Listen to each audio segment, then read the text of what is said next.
लोकसभा में सियासी माहौल अचानक गर्म हो गया जब राहुल गांधी ने अपने भाषण के दौरान केंद्रीय मंत्री हरदीप सिंह पुरी का नाम controversial American financier Jeffrey Epstein से जोड़ दिया। इस आरोप के बाद सदन में हंगामा मच गया और बात पहुंच गई एप्स्टीन फाइल्स तक। तो सवाल यह है, क्या सच में पुरी और एप्स्टीन के बीच में कोई कनेक्शन था, और अगर था तो किस नेचर का था?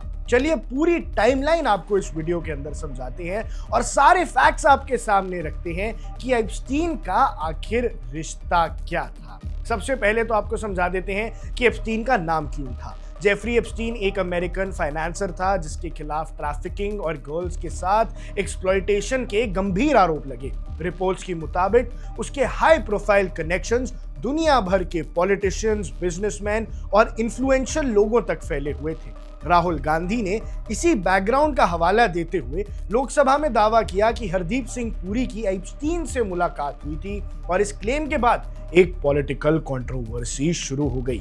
अब इन आरोपों के तुरंत बाद हरदीप सिंह पुरी ने प्रेस कॉन्फ्रेंस करके सफाई दे दी थी। उनका कहा है कि राहुल गांधी के आरोप मिसलीडिंग है और पॉलिटिकली मोटिवेटेड है। एप्स्टीन से उनकी मुलाकात हुई थी, लेकिन सिर्फ प्रोफेशनल कैपेसिटी में।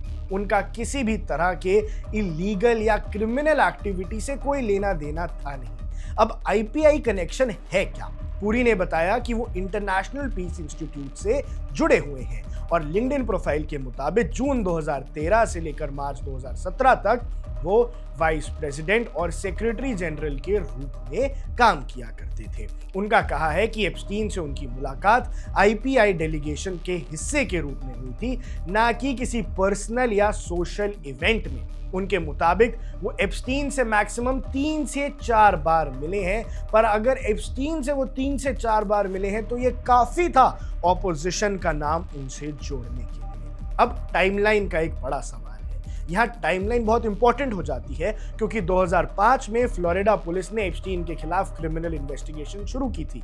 2006 में ग्रैंड जूरी ने प्रोस्टिट्यूशन सॉलिटेशन का चार्ज भी लगाया था और 30 जून 2008 को एप्स्टीन ने माइनर के साथ प्रोस्टिट्यूशन के चार्ज में गिल्टी प्ली किया था। उसे 18 महीने की सजा हुई थी, जिसमें लगभग 13 महीने तो वो जेल में ही रहा था।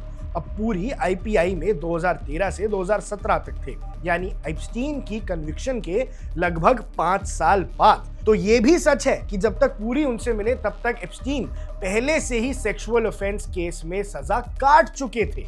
पूरी का कहना है कि उनकी मीटिंग्स उस वक्त हुई है जब एप्स्टीन के एलिज्ड क्राइम्स पब्लिक डोमेन में नहीं आए थे या वाइडली डिस्कस्ड नहीं थे, यानी तब तक एप्स्टीन के मुद्दे को कोई ज्यादा हवा नहीं देता था, ज्यादा लोग जानते नहीं थे जेफरी एप्स्टीन के इन कांडों के बारे में। लेकिन अब ऑपोजिशन एप्स्टीन फाइल्स का हवाला देकर सरकार पर सवाल उठा रहा है। वहीं बीजेपी और सरकारी पक्ष कह रहे हैं कि ये सिर्फ इमेज को टार्निश करने की कोशिश है और मीटिंग्स ऑफिशियल कैपेसिटी में हुई थी, कोई क्रिमिनल लिंक एस्टैब्लिश नहीं हुआ था। अब इस मुद्दे ने पार्लियामेंट के अंदर और बाहर दोनों जगह डिबेट को और तेज कर दिया है कि क्या हमारे लीडर्स एप्स्टीन जैसे लोगों के साथ है। अब दर्शकों, इस फैक्ट चेक वीडियो के अंदर आपको समझना होगा कि पुरी ने एप्स्टीन से मिलने की बात स्वीकार की है, लेकिन मुलाकातें आईपीआई डेलीगेशन का हिस्सा के रूप में हुई, ऐसा उन्होंने बताया है। और साथ साथ एप्स्टीन 2008 में सेक्सुअल ऑफेंस केस में गिल्टी प्ली कर चुके थे और पुरी 2013 से 17 के बीच आईपीए में पद पर रहे थे। इसका मतलब उनके ऑफेंस के 5 साल बाद ही पूरी केस के अंदर आए थे। लेकिन अब तक किसी इलीगल इन्वॉल्वमेंट का कोई सबूत सामने नहीं आया है, तो सारे फैक्ट्स को आपके सामने रखना हमारा काम था। तो दोस्तों, सच क्या है? पॉलिटिकल नैरेटिव अपनी जगह है, लेकिन डॉक्यूमेंट्स और टाइमलाइन एक अपनी कहानी कहते हैं। क्या ये सिर्फ एक पॉलिटिकल इंटरैक्शन था या फिर ऑपोजिशन के सवालों में कुछ और दम है? इस मुद्दे पर आपकी क्या राय है, हमें कमेंट करके जरूर बताइएगा। आप देख रहे हैं वन इंडिया, मैं हूं आकर्ष Kaushik. Subscribe to One India and never miss an update. Download the One India app now.